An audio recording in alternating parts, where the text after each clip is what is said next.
خبر دی خار کی یوه غټه شان چاودنه شوي د حوزې څنګ کې د یو عام محضر دننه شوي ښځې سپینګیري ماشومان ځوانان پر ځمکه پراته ټول د غریبو اولادونه دي نو ځکه پراته وینې دي چیغې دي ژړا ده او فریاد د خلکو کورونه وران دي او ویجاړ دي او برباد د خلکو څو شېبې وروسته د ارګ پاڼې خبر داسې ورکړ پاچا خفه دی او د پیښې غندنه کړي د دې تر څنګ د پاچا له لوړ مقامه ځینې حکم صادر شو چې ډېر ژر دې پلټنه وشي له هر سړي له هر دفتر دې پلټنه وشي خو مودې وشوې نتیجه بیا هیچا ونه لیده هیڅ یو خاین په دې وطن کې سزا ونه لیده قندوز سقوط شو او دښمن د ښار تر زړه راغی نفس تر ستوني د ماشوم او د زاړه راغی د ښار له منځې د پاچا عکسونه ونړول په ویره ویره یې د خلکو زړونه ونړول والي په تېښته بریالی شو له دفتره ځینې ځان یې ګوښه یو چرته ونیو له خطره ځینې څو ورځې وروسته د پاچا صاحب په حکم باندې هیئت تعین شو چې ډېر ژر دې پلټنه وشي له هر سړي له هر دفتر دې پلټنه وشي خو مودې وشوې نتیجه بیا هیچا ونه لیده هیڅ یو خاین په دې وطن کې سزا ونه لیده د راز څښتن جنرال را پاڅېد او ادعا یې وکړه کیسه په ارګ کې د ظلمونو او فحشا یې وکړه له مطبوعاتو یې رنګارنګ خبریالان راټول کړل ټکي په ټکي بیان حقیقتونه ټول کړل ادعا یې وکړه چې ثبوت لري د هرې پیښې د وړې سترې او کمزورې زورورې پیښې پاچا له لوی څارنوالۍ څخه غوښتنه وکړه چې څومره کیږي هومره ژر دې پلټنه وشي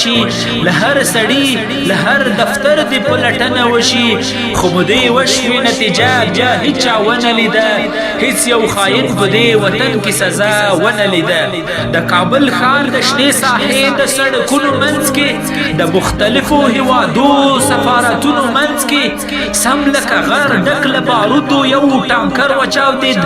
داسې درز شو توا ښار په منځ کې غر وچاودېد تر لیرې لیرې د کور دننه خلک پړه کړل تعمیر دننه او د سور دننه خلک پړه کړل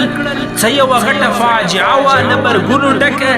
دا ټوله سیمه وه د مړو له جسدونو ډکه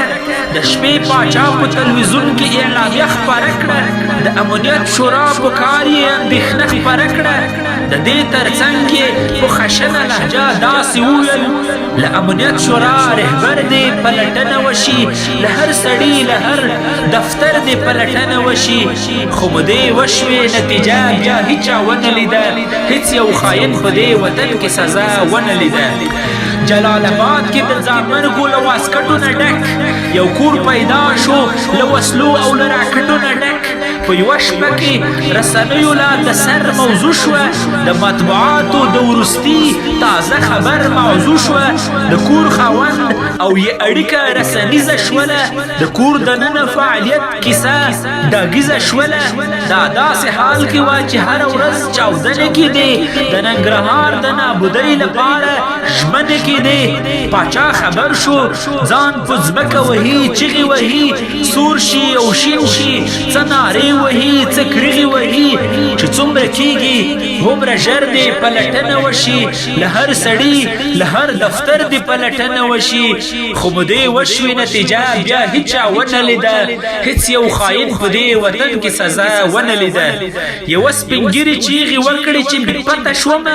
د یو جنرال لخوا سر ټیټی بې عزته شومه جنرال ساتونکي را پسې کړل زما عزت یې لوټ کړ هیڅ یې په سترګو کې ترس نه و په جرأت یې لوټ کړل په رڼا ورځ یې په حجره زما چاپه راوړله د هیڅ قانون او د آیین پروا یې نه راوړله خلکو غږ وکړ چې پاچا صاحب دا څه روان دي غوږ دې کوږ کړی دی که بد دي او که ښه روان دي پاچا هیئت وټاکه ژر ورته یې امر وکړ چې له لومړي معاون دفتر دې پلټنه وشي له هر سړي له هر نفر دې پلټنه وشي خو مدې وشوي نتیجه بیا هیچا ونه لیده هیڅ یو خاین په دې وطن کې سزا ونه لیده د تنافس آلې قاچاق شوي د دښمن هیواد ته نه وه یوه نه دوې نه درې دوه درجن هیواد ته زموږ مریضانو په یو بل پسې ژوندون به یې لودو د اکسیجن له کمبودۍ او له نشتون به یې لودو ملت له لوږې مړ کېده چارواکو غلاوې کړلې وچې ډوډۍ نه یې بچیانو ته سپماوې کړلې د 4.5 کیلو غنمو ازمایښت یې وکړ د رنګارنګ ریشخندونو پیدایښت یې وکړ ملت فریاد وکړ کرونا له دې حالته ښه ده پاچا نو مرګ راته د ستا له دې حالته ښه ده پاچا په چیغو شو تور تور اوړي ټوپونه وهي یو کمیسون یې کړ تعین ورته یې امر وکړ د پورته پیښو په اثر دې پلټنه وشي له هر سړي له هر دفتر دې پلټنه وشي خو مودې وشوې نتیجه بیا هیچا ونه لیده هیڅ یو خاین په دې وطن کې سزا ونه لیده د کونړ غرونو ته راکټ راځي توپونه راځي هم دهشکې هم میزایل هم هوانونه راځي مرمۍ په کور لګي حجره لګي او خلک وژني کله په سمه کله غره لګي او خلک وژني چې ونې څومره سوځي هغه هو حساب نه لري هیڅ اندېښنه زموږ ښاغلي په دې باب نه لري د اغزن تاري د کونړ ولسوالۍ بېلې کړې په رڼا ورځ یې په ښکاره په سپین سترګۍ بېلې کړې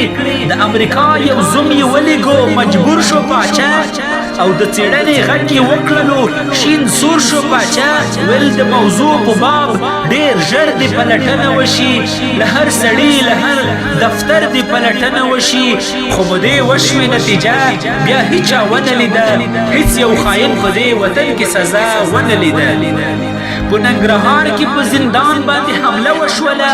دا اول ځل نه دی چې داسې حادثه وشوله د قندهار زندان ته تیر تونل مهیر کله دی په معاملاتو د چارواکو زړګۍ سیر کله دی پورا 20 ساعته جنگ روان و بندیان وتښتېدل په رڼا ورځ ارتې تڼۍ له زندان وتښتېدل ملت یې چوپ د قومندان په بدلولو کړلو ځان یې سپین چرګ د دغو پیښو په غندلو کړلو د دې ترڅنګ پاچا صاحب کړ داسې حکم صادر چې څومره کېږي هومره ژر دې پلټنه وشي له هر سړي له هر دفتر دې پلټنه وشي خو مودې وشوې نتیجه بیا هیچا ونه لیده هیڅ یو خاین په دې وطن کې سزا ونه لیده په ملیونو ډالر په یو دیوال خرچه راغله سترګو ته هیڅ د یو چارواکي حیا نه راغله په سپین سترګۍ سفیره وایي ولې شور جوړوئ دا معمولي دیوال خو نه و ولې تور جوړوئ خداس د دیوال مو له سرو زرو که الماسو جوړ و ملت ځواب غواړي له څه شي و چې تاسو جوړ و ما حکیمي پرې تفصیلي محاسبه وکړله له 80,000 نه پرې پورته خرچه نه راتلله پارلمان غږ وکړ چې دا څه بد روان دي سره او د مالیې وزیر سفیره شریکان دي سره څرنولۍ ته معرفي شول او پاچا هم وویل چې څومره کېږي هومره ژر دې پلټنه وشي له هر سړي له هر دفتر دې پلټنه وشي خو مودې وشوې نتیجه بیا هیچا ونه لیده هیڅ یو خاین په دې وطن کې سزا ونه لیده